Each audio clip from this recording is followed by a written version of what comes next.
Ha chiesto di parlare ai sensi dell'articolo 83 l'onorevole Gianni. Grazie Presidente. Un po' di attenzione da parte dell'Aula,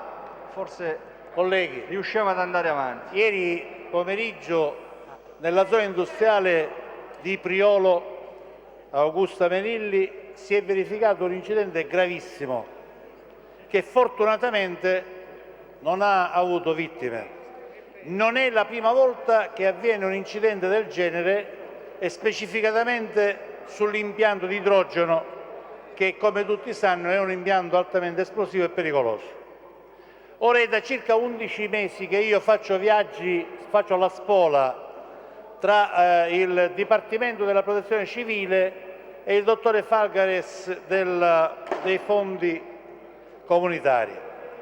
perché ci sono due ponti, uno che è sulla strada per Siracusa e uno di Augusta, che sono al servizio della zona industriale e che servono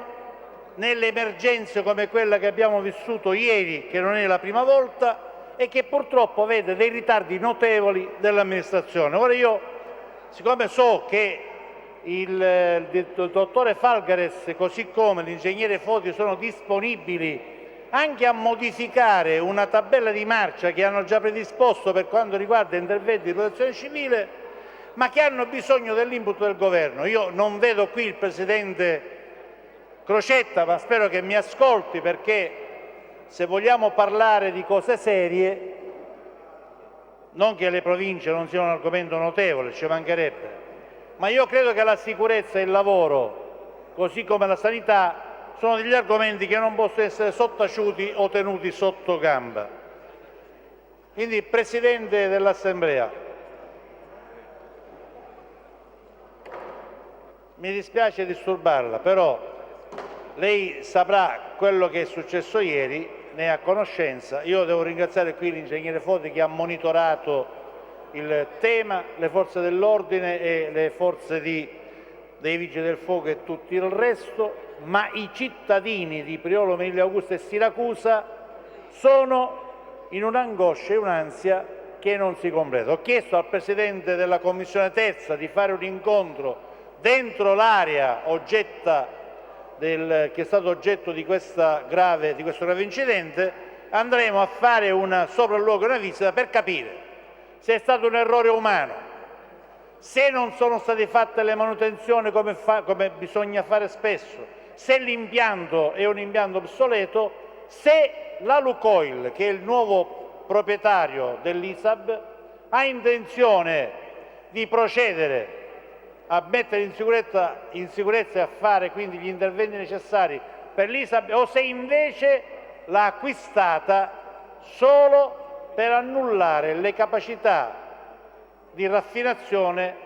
e per togliere quindi dal territorio, dal campo, dal mercato una concorrente. Ora, siccome il momento è delicato, quell'azienda in particolare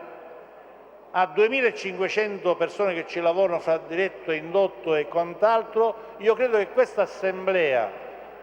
che già si trova in difficoltà per le migliaia di disoccupati, che già è in difficoltà perché non riesce a trovare le soluzioni, che non interviene sul governo nazionale per chiedere l'applicazione dell'articolo 37 che può farci uscire dal pantano in cui ci troviamo, io credo che questo governo, questa Assemblea, su questo argomento deve poter intervenire. Ora, siccome in questo momento al governo ci sono due assessori, collega Falcone, se per un attimo non distrae perché il momento è molto delicato e difficile, a questi assessori che rappresentano il governo chiedo di intervenire urgentemente sulla protezione civile e sul dottore Falgares perché spostino alcune risorse per intervenire immediatamente per il ripristino del ponte di Siracusa e quello di Augusta, che sono al servizio della zona industriale. Grazie. Grazie onorevole Gianni.